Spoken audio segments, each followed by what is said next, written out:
ഫെബ്രുവരി 19 മുതൽ മാർച്ച് 9 വരെ നടക്കുന്ന പാകിസ്ഥാനിലെ ചാമ്പ്യൻസ് ട്രോഫിയിൽ ഇന്ത്യൻ ടീമിനെ പ്രഖ്യാപിച്ചു. ടീമിൽ മലയാളി താരം സഞ്ജു സാംസൺ ഇടം പിടിച്ചില്ല. രോഹിത് ശർമ്മ നയിക്കുന്ന ടീമിൽ ശുംബാൻ ഗിൽ വൈസ് ക്യാപ്റ്റനാകും. യശ്വസിൽ ജയ്സ്വാൾ, മുഹമ്മദ് ഷമി, ജസ്പ്രീത് ബുംറ എന്നിവർ ടീമിൽ ഇടം നേടി. വിരാട് കോഹ്ലി, ശ്രേയസ് അയ്യർ, KL രാഹുൽ, ഋഷഭ് പന്ത്, ഹാർദിക് പാണ്ഡ്യ, രവീന്ദ്ര ജഡേജ, അക്സർ പട്ടേൽ, കുൽദീപ് യാദവ്, വാഷിംഗ്ടൺ സുന്ദർ, മുഹമ്മദ് ഷമി, ഹർഷ്ദീപ് സിംഗ് എന്നിവരാണ് മറ്റംഗങ്ങൾ. പാകിസ്ഥാൻ പ്രധാന വേദിയായി നിശ്ചയിച്ചിട്ടുള്ള ഇത്തവണത്തെ ചാമ്പ്യൻസ് ട്രോഫിയിൽ ഇന്ത്യയുടെ ആദ്യ റൗണ്ട് മത്സരങ്ങൾ ദുബായിലാണ് നടക്കുക. ശനിയാഴ്ച രാവിലെയാണ് സെലക്ഷൻ കമ്മിറ്റി യോഗം ചേർന്ന് 15 അംഗ ടീമിൽ അന്തിമ തീരുമാനം കൈക്കൊണ്ടത്. രോഹിത് ശർമ്മയും സെലക്ഷൻ കമ്മിറ്റി ചെയർമാൻ അജിത് അഗാർക്കറും ചേർന്നാണ് ടീം പ്രഖ്യാപനം നടത്തിയത്. സെലക്ഷൻ കമ്മിറ്റി യോഗം നീണ്ടതോടെ 12:30 തീരുമാനിച്ച വാർത്താ സമ്മേളനം 3 മണിയിലേക്ക് മാറ്റുകയായിരുന്നു.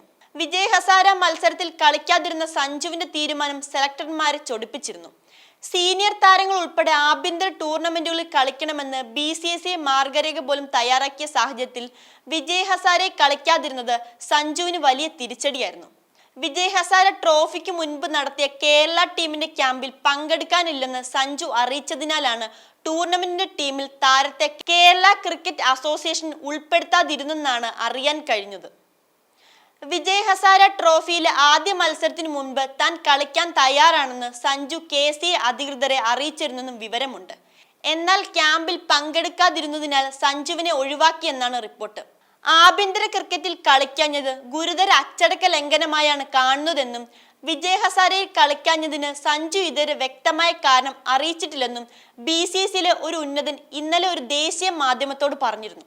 കഴിഞ്ഞ വർഷം അനുമതിയില്ലാതെ ആഭ്യന്തര ക്രിക്കറ്റിൽ നിന്നും മാറി നിന്നതിന് ഇഷാൻ കിഷനും ശ്രേയസ് അയ്യർക്കും BCCIയുടെ കരാർ നഷ്ടമായിരുന്നു. സഞ്ജു കൂടുതൽ സമയം ദുബായിലാണ് ചെലവഴിക്കുന്നതെന്നാണ് അറിയാൻ കഴിഞ്ഞതെന്നും അദ്ദേഹം പറഞ്ഞു.